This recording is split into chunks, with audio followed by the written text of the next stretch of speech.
Hello everyone, welcome to EduCare 247. This is the fifth lecture of a special series on SEBI Grade A Examination 2020. In our fifth lecture, we are discussing MCQs on Companies Act 2013. This topic is mentioned in SEBI Grade A Examination syllabus. So this is very important for your upcoming examination. You can watch earlier lectures. We are covering the MCQs in this series and this will be very useful for your exam purpose. EduCare 247 has launched crash course for SEBI Grade A Examination 2020. This crash course is useful for Phase 1 and Phase 2 examination. In this crash course, we are covering the whole syllabus of Paper 2 and general awareness section of Paper 1 for Phase 1 examination. We are also providing the content for descriptive English. In this crash course, we will cover the topic by MCQs, 24x7 mentorship and call support will be there. Our content is very crisp and concise and live doubt session will be there. The course fee is 2,999, but we have the discount code, coupon code new 500. You will get rupees 500 discount. You can visit our website educare247.com and subscribe to this course. This is very beneficial course. In short period of time you can prepare for all the syllabus with the help of this course. Now we are discussing MCQs on Companies Act. So let us discuss what we all have to read in Companies Act for SEBI Grade A Examination 2020. First of all, we need to know about the overview of Companies Act, then some important definitions in Companies Act 2013. Now there are certain chapters mentioned in the syllabus like Chapter 3. In Chapter 3, prospective and allotment of securities is mentioned and it is section 23 to 42. In Chapter 4, we have to read share capital and debentures. This chapter is also mentioned in the syllabus and section 43 to 72 is covered in this section. Now SEBI has mentioned Chapter 8, that is declaration and the payment of dividend. This is section 123 to 127. SEBI has also mentioned Chapter 10, that is audit and auditors. It is section 139 to 148. You have to read Chapter 11 also, appointment and qualification of directors, that is section 149 to 179.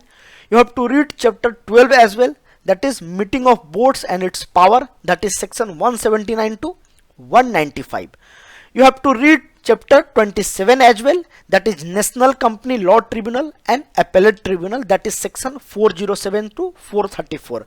So these are the chapters you have to read for SEBI Grade A examination and these chapters are mentioned in the SEBI syllabus. So at least you have to follow the syllabus and you have to read these chapters. EduCare 247 has cover the summary of these chapters in their course. So you can subscribe to EduCare 247 course as well.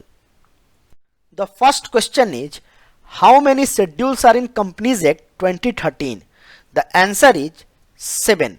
In Companies Act 2013, there are 29 chapters, 470 sections, 95 definitions and 7 schedules. So these numbers are very important. You must remember all these numbers. It can be asked in the examination.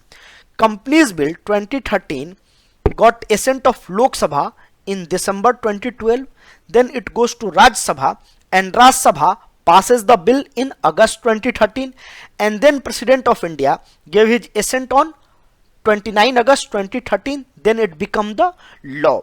So it replaces the Companies Act 1956. After that we have a new Companies Act, that is Companies Act 2013, and now our corporate governance is governed by this very same act. So these are very important points and this is the background of Companies Act. You must remember these important facts. The next question is, which of the following section of Companies Act 2013 provides the wage in which a company may issue securities? The answer is section 23. The Companies Act 2013 has introduced a new section, section 23, and it provides the wage in which a public company or a private company may issue securities. Basically, a public company may issue the securities through multiple ways, like to public through prospects, through private placement, or through rights issues or a bonus issue. But A private company may issue the securities through private placement or by way of rights issues and bonus issues. So these are very important point. You keep this point in your mind. It can be asked in the examination, especially the section and the ways through which a public or a private company issue the shares. The next question is, according to Companies Act 2013, for the issuance of prospects, the auditor report on the assets and liabilities of business should not be less than how many days? The answer is 180 days. The Companies Act 2013 says that a report by auditors on assets and liabilities of business shall not be older than 180 days before the issue of prospects. So this is very important, and this section is section 26 1b. Please remember this section, especially section 26. It can be asked in your examination. Earlier in Companies Act 1956, the report should not be older than 128 days. So in Companies Act 2013, 60 days grace periods have been given. So this is very important point. You must remember these important points because 2013 Act was the improvement from 1956 Act.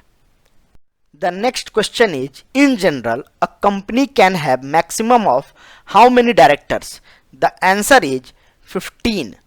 Section 149 of Companies Act provides the number of directors in the companies. If the company is private, the minimum director should be 2. But if the company is public, the minimum director should be 3. But if it is one person company, that one director should be there. A company can have maximum of 15 directors in general, but if they want to appoint more than 15 directors, then they have to pass a special resolution, and it is mentioned in section 149. So this is very important. You must remember these important points, especially sections and number of directors. It can be directly asked in the examination.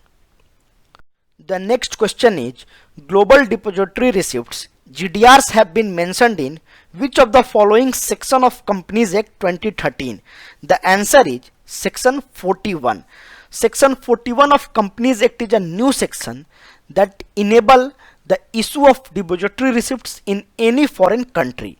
Earlier in Companies Act 1956, there was section 81, and it is for the GDR kind of thing. In many instances, in Companies Act 2013, back the SEBI mandate for these global depository receipts. So it is related to SEBI. So this section is very important. You must remember this important point. Hope you have enjoyed the video. If you have enjoyed the video, like, share and comment, and subscribe to Educare 247. Thank you and happy learning.